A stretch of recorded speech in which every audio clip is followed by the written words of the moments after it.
Tax Avoiders is back with another game with a reputation for being awful, and that game is Karate for your Atari 2600. And I actually like this Froggo art style. I like the black and white thing kind of going on.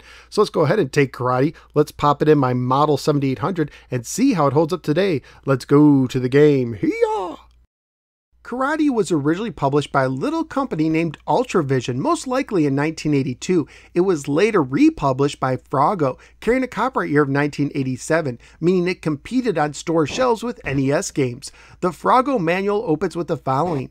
Karate is a full-color action game for 1 or 2 players to be played on the Atari video computer system. Speed, skill, and guts are not enough. You must also be constantly alert and clever enough in your strategy to outfight your opponent. You start out as a white belt, the same as your opponent, but that may be the last time it's an equal match. After the first furious 2-minute round, one of you advances to the red belt level, while the loser stays at white belt. And it could get even more difficult after that, because someone advances after each match. If it's not you who advances, you could be in for the beating of your life. As a beginning white belt, you have a body arsenal including straight punches, up punches, straight kicks, and up kicks, but so does your opponent. While you're on the attack, you must also dodge or block your opponent's kicks and punches. Everything happens at close quarters, and the action gets faster and more furious as you battle your way to the highest honor, the black belt. Even then, your opponent will challenge you to defend your status. Karate is a one-on-one fighting game for 1 or 2 players and has one standard mode of difficulty. The manual says you could use your difficulty switch to change the speed of your character between fast in the B position and slow in the A position, but to me it didn't seem to make a noticeable difference with my character moving painfully slow no matter what position the switches were in.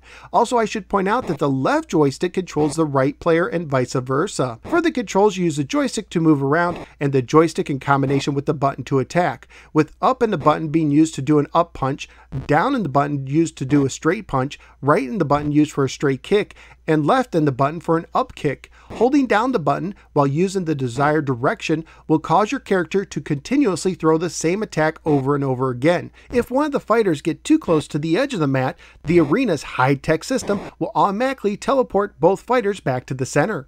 Scoring wise, you get 10 points for every up punch or straight punch you land, 15 points for landing a straight kick, 20 points if you do an up kick to the side of the head, and 25 points if you do an up kick to the face.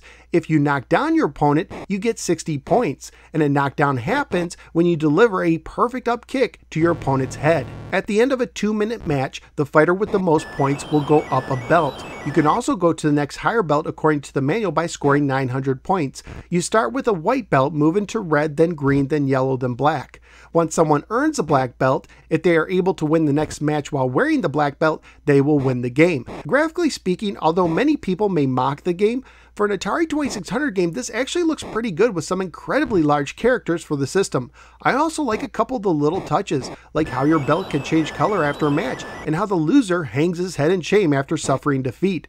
Sound and music wise, however, there really isn't anything that great going on in the game. Family friendly wise, the game would most likely get either an E for everyone rating or an E10 and up rating if released today due to the fighting. At the time I researched on eBay including shipping, loose Froggo versions were going for $8 to $10, one complete Froggo version sold for $8, and one new Froggo version sold for $30. Ultravision versions are incredibly rare and is near impossible to put a price on since they rarely show up.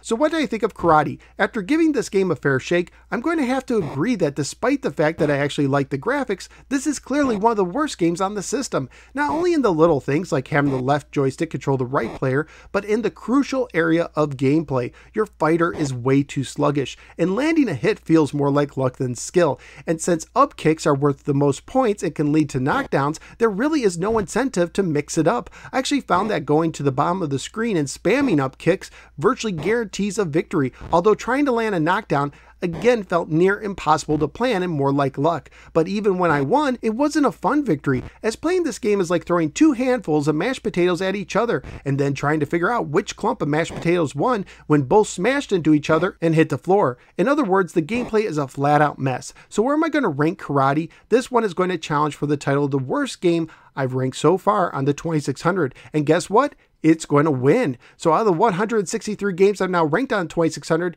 Karate is debuting knocked out on the mat. Despite liking the graphics, Karate is simply a mess to play and is worthy of its low reputation. Give me E.T. or even Tax Avoiders over this game any day. At least that's what I think. What do you think? Let me know in the comments below.